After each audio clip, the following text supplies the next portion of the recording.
Okay, it's 3:04. We've just come out of closed session.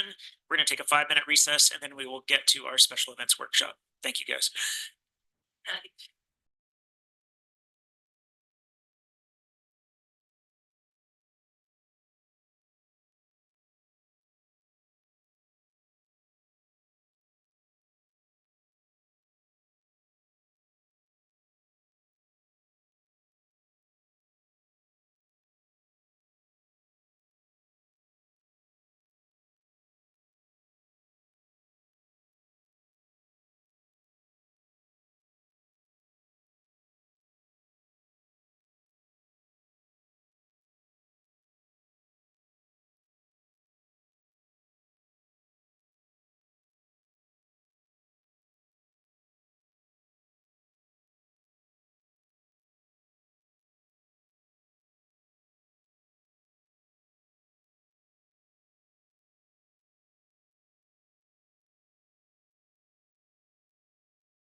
It's 3:10. We're back from our recess. I will now open this special Grand County Commission workshop on the review of Q4 2024 special event intent to apply. And I will invite Kate Finley forward, our special events coordinator, to get us started. Thanks. Yes. There's all kinds of people, it's young people, skinny people, Toasty in there. all the cares are just me.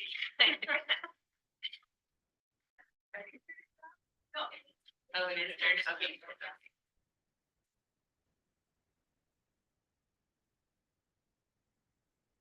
I can share my screen.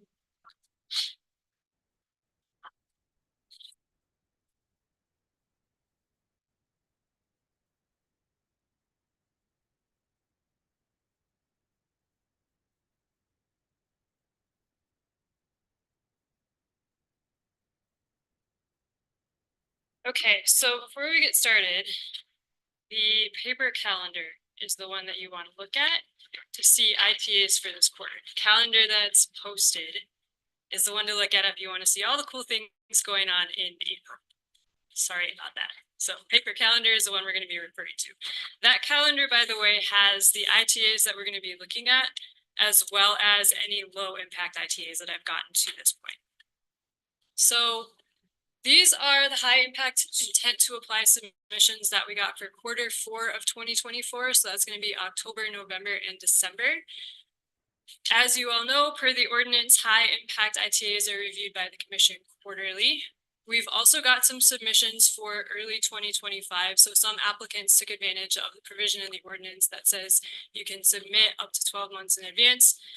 The commission has the option to either consider those ITAs now or postpone until when they would regularly be scheduled for consideration. I think just about all of these ITAs have come before the commission in past years, so I'm gonna run through the summaries. Feel free to stop me if you have any questions as I go through these. So first up in October is Outer Bike. That's scheduled to run October 4th through the 6th. This takes place at Bar M. It's a bike expo, so people come, bike vendors come with all their new products, and participants can test the products. They get shuttled out to local trails on a BLM permit. They expect 650 people for that event. I had a question. I think this is for, in the past, you've also included like how many years the event has been operating. I don't see Yeah, that I this time. can pull it up in the ITA, or the organizer is here. You can probably answer it a lot quicker. Or you want me to? Yep, I meant for all of them, but okay, we know the answer for this one, 4G. Okay, yeah, if you want, I can pull up the ITAs and look at each of them. Some of them say it in their little summary as well. So next up, Rexy, Queen of the Desert. This is a gravel ride that starts at the Dinosaur Center, and then they go up to I-70, across I-70, and then go through the Book Cliffs to the Utah-Colorado border. They end up in Fruita. It's the 4th year of that event. Then the 11th through the 16th is the Moab 240, where, as you might guess, they run 240 miles. So they go through Lockhart Basin, the Abajos, the LaSalles, and more. This is the 8th year of that event, and they expect 200 participants, but with staff and support people and observers, it'd be 370 people.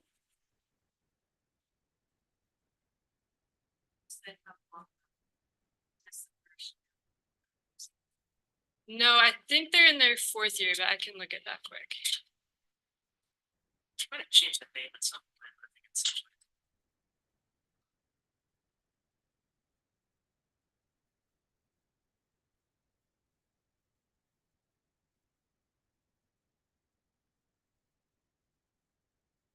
Third year.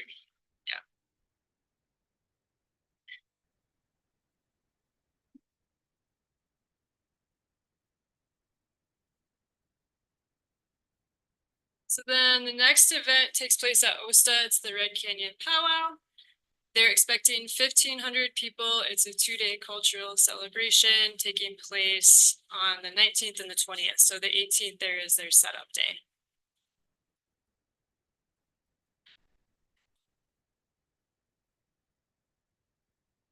Then Jeep Jamboree at Osta, and then they take trail rides on Jeep Safari trails. They're expecting 150 vehicles, and they're running October 24th through the 26th.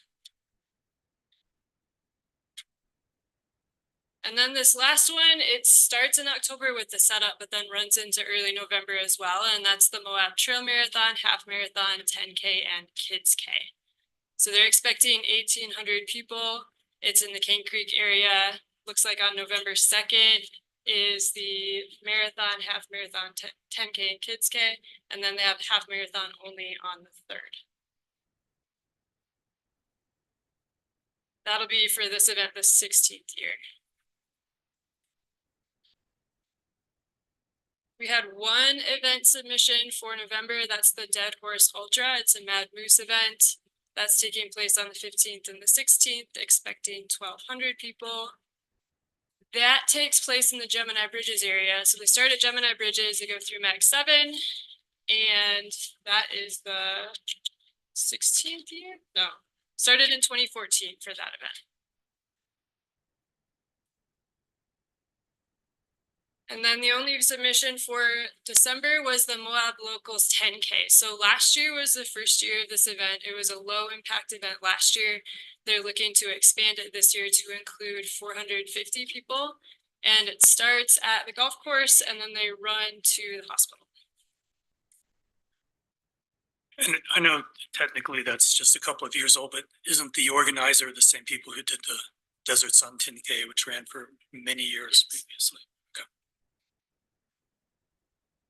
So that's it for Q4, and now we're moving into early 2025. So all of the following submissions are ones that you can either go ahead. You had said to reference the paper map. Yes, There was more events on there.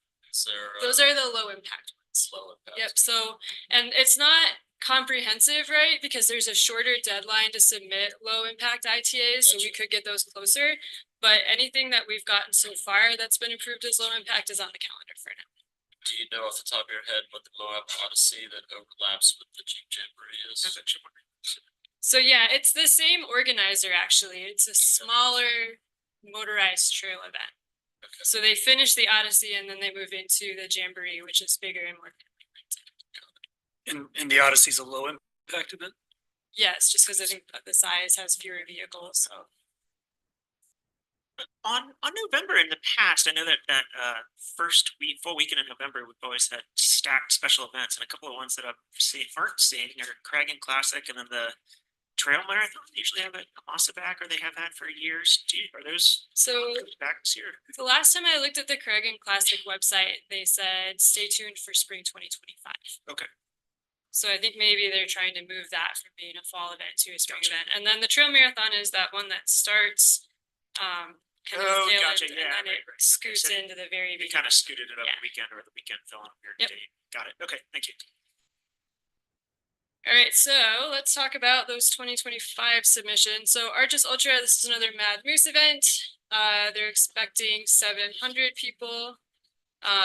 This goes along Arches National Park border using Barham, Clonzo, and Klondike. February, another Mad Moose event, the Red Hot Ultra. This one, they're expecting 500 people.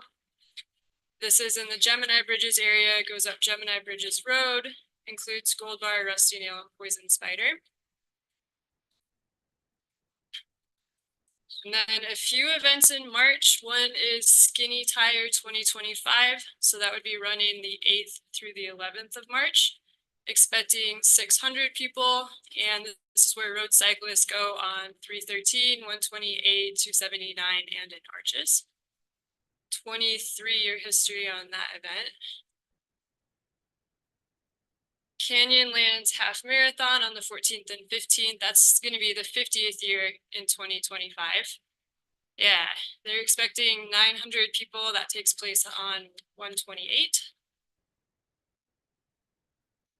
And the Behind the Rocks Ultra, which they're expecting 350 people, takes place at the Behind the Rocks Trail as well as Hunter Canyon and other areas in King Creek.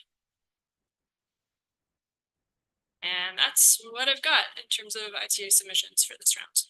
Thanks, Kate. I personally am familiar with all those events and I have absolutely no issues with a single one of them.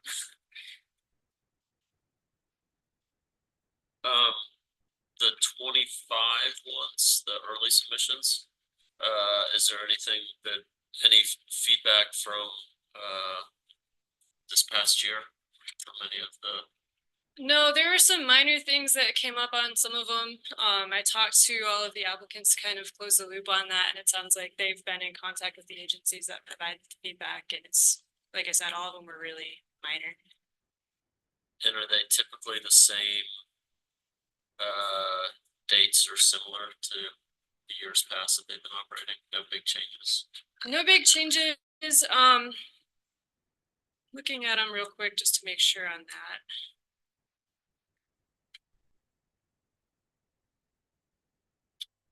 Yeah, they all look pretty in line with what we've seen in the past. I know sometimes those late March events kind of float a little bit because of Jeep Safari, but I know the organizers work to deconflict that. Yeah. Or Mike says, you know, Sorry. My only question with the Rex, thing of the desert, it states riding north, across I-7, I-70 across the Utah Colorado border. Yep. There's a crossing there. I think So they go out they- towards Floyd, right? They go out Underneath across the- at Floyd, Right. yeah. Oh, yeah, that might only small. They're not all just tearing across the, yeah. Frogger. Tearing across the Christian. Still So- see an helicopter. So for the early Oh. 2025 events, could you run through how many? For the ones that don't say how long they've been operating, could you? Yeah, I see can that? pull up their ITAs quick, so. Sorry, this might be a little bit painstaking here. So Arches Ultra looks like we're gonna look at that one.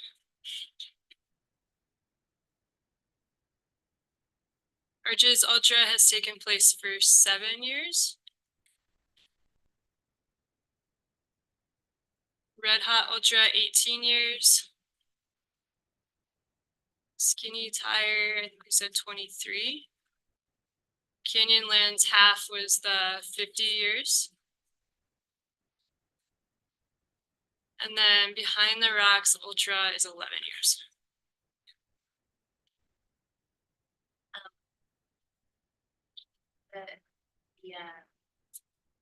That trail marathon. Yeah.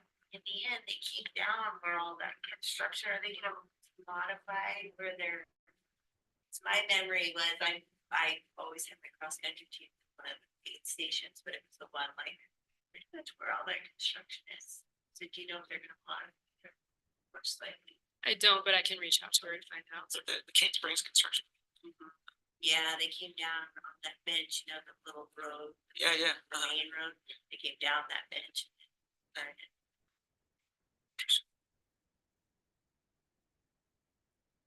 I can talk to her. I mean, maybe.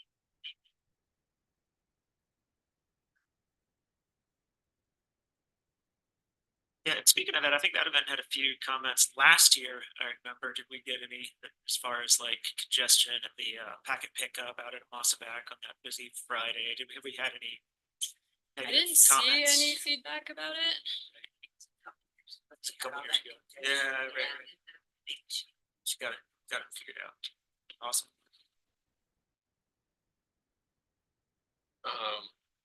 Not sure if it was the Behind the Rocks Ultra, but I think that there was a running race that had some like weather issues last year that kind of like left folks out in the cold, I think.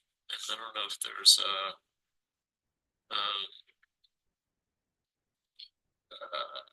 any increase in like the mitigation plans or evacuation sort of stuff.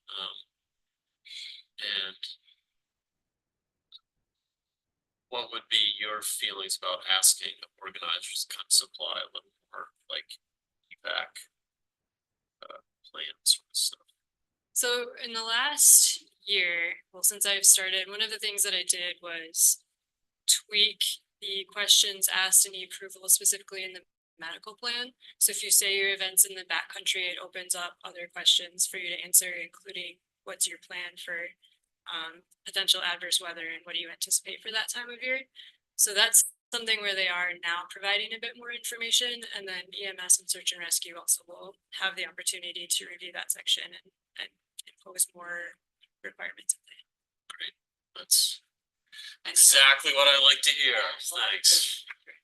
Like to run a lot, they'll do things where they're like a loop, they come back to kind of a central point, so none of those loops are super, you're not way out there, if that makes, I think that behind the rocks road, I think they got some rain, the road got slick and, they had a plan to bump people out if they needed to, but once the road was kind of impassable, but left a lot of people to get themselves out, which I guess is what you're signing up for, those things.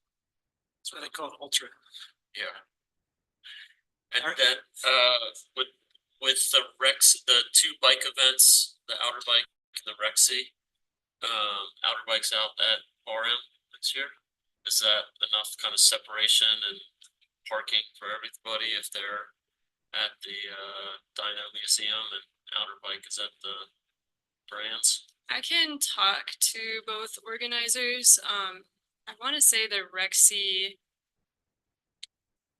event uses the other side of 191. I would assume if they're at the Giants. Yeah, Yeah, but do you use parking over on the 7 Mile side also? People pedal under? bridges sometimes.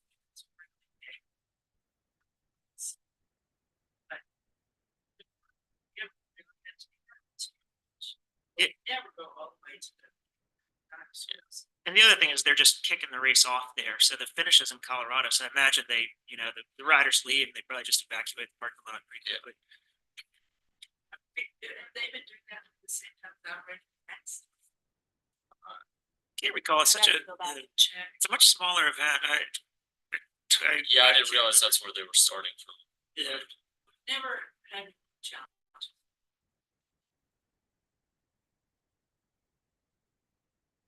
All right. Any further discussion on these? So I guess we'll have this is teed up for what our second action item or first action item of the day. And yeah, I'm If we wanted a little clarity on that last question, is there a way to kind of capture that in the motion of like coordinating between the events or double checking the I'd be proximity of similar events? I'd be happy to take Kate's word for talk to the. I can try and call them in between now and when we Okay. get back together. Yeah, can't I mean, I just don't want to green light them today and then be like, oh, you're using that. Yeah, I can try and call them. And then if not, I'll follow up. I think something else we haven't discussed, we got some early applications. Applications for the beginning of 2025, even though we don't have all the ITAs for that period yet. I would be inclined to have some kind of, cut off for how many years they've been operating, like, I think I feel very comfortable approving the half marathon. Maybe less with the event that had only been operating for 7 years. I think to me, that's kind of a more typical event and doesn't merit special treatment. So I just wanted to throw out there that maybe we, of those events that apply for early 2025, if they've been operating more than 15 years or more than, something like that, then we approve them, which I think would be most, but not all of them. Yeah, and there's the two that have been less than 10, but those are January and February, which generally we have very thin event. Also, Were all the trail running events the same applicant? For 2025? 2025, Mad Moose. just about, but can pull it up.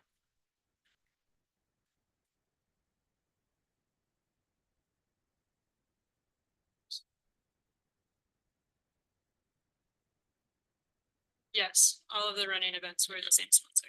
I think, to your point, Kevin, I'm definitely sensitive to the same idea, but I think, local organizer that we're fairly familiar with, or I should say, that we're very familiar with. I'm comfortable with having those on the pre-approval list.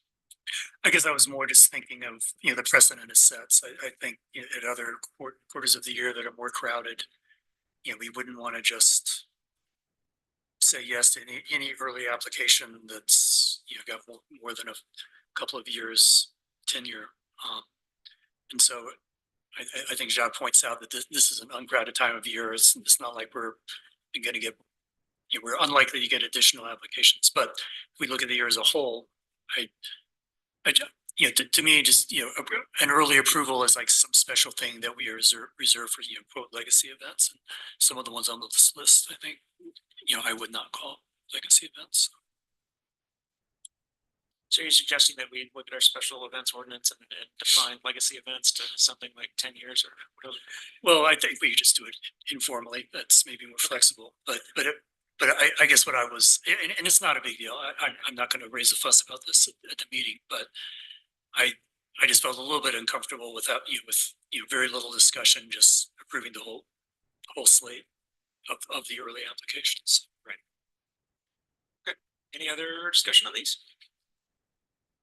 All right, I'll thank you so much, Kate, and we'll see you for our first action item. And at this point, I will close our special events workshop and we will reconvene for our Thompson Springs Special Service Fire District meeting at 4 o'clock.